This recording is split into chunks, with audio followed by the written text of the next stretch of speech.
Good morning, good evening, good afternoon. This is Harry from Hotspur TV, and today we're going to talk about Ange's first game. So it's the first game of a new era at Tottenham Hotspur, and how it went, the result, and yeah, just in general what I felt watching the game. So first of all, the game finished 2-2 away to Brentford, which on the face of it is not a bad result. It could have been worse. It could have been better. As for the new players, Madison looked brilliant in the midfield, and I think the midfield was probably the strongest part of the team.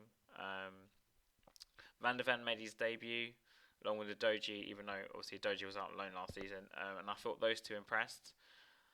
As for the keeper, Vicario, there's a reason why he's getting a lot of hate, and he did make me feel nervous during the first game. Should we let this guy given time? I guess right now we don't really have a choice, but he might grow into the role.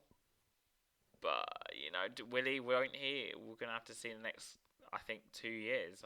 Unfortunately, I don't think Spurs will go out and sign another new keeper now. Vicario, yeah, will he adapt to the league? Will he won't? When you're not adapt to a league, it's a different story.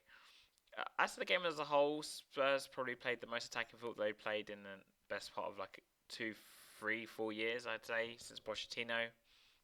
And yeah, stylistically, it was nice to watch, I guess. People say we want to watch attractive football.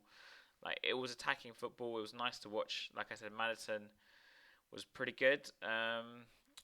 Basuma was arguably our best player, and playing in the three midfield very suited him very well. Sorry, and it was no surprise to me that he was man of the match. As for the front three, obviously Kane left, as we spoke on in previous videos, and Richarlison was given the nod up front. Son was playing on the left, and Kulusevski was on the right. Now I felt like Kulusevski really struggled, and ironically, I did feel like he would in this system because he doesn't really have the place to recover, and as we've seen in previous games, he's very predictable. Comes inside, but Emerson this time was actually coming into midfield, which kind of it felt like Andrew's kind of borrowing what Arsenal do with Zinchenko and what City do with their defenders, and among other like of the top teams. As I said before, Doji I thought was brilliant, but Son on the other side, I didn't think he did anything, and he kept checking back. He wasn't taking on his man, and to me, I don't know why he was given the captaincy because I wouldn't start him this season.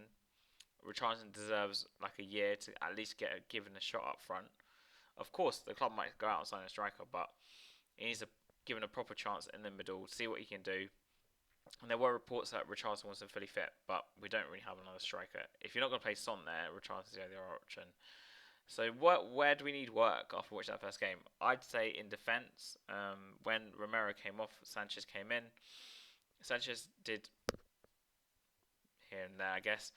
And yeah, I still think we need a central defender to play with Van der Ven, like an experienced central defender, because Van der Ven, who really reminded me of Vertonghen today, just needs some experience behind him to guide him through the first season or two. And I wouldn't class Romero as someone who's I say he's experienced in terms of years he's been in the Premier League, but someone who's calm and collected and can help this guy settle in the league. I don't think he's the guy for it. And then like a midfield, we've got so many options, but up front, I like to see Porro on the right. Even Perisic, who came on later on in the game, did more than Son. At least Perisic was trying to put crosses in, and or even like Solomon, who hopefully will get another given like a proper chance because Son's been made captain now. So what is he going to do? Move Son into the middle? Now Richarlison didn't score in one game, or are you going to actually give Richarlison a proper shot? Because at this point we don't have any other options, and I think that's part of the problem. Like we're very congested in midfield. Like there's a lot of midfielders. In defence though, we have say two good centre halves, and then on the fullbacks we've probably got like one or I say Emerson's good. That's one of the right word. Doable, I guess, on the right, and then Dodoji is a young player, bearing in mind, who's I would say he's good on the left, but there's no depth there either. And then in goal, you've got a keeper who's a bit, it's very suspect.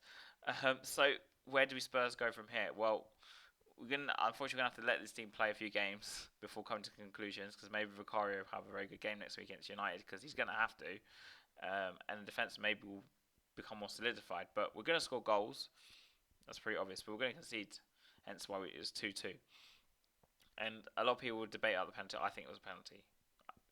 In any day, unfortunately nowadays, any sort of contact, the player goes down, it's a penalty. So yeah, there was a penalty. So on the face of it, for the first game, decent result.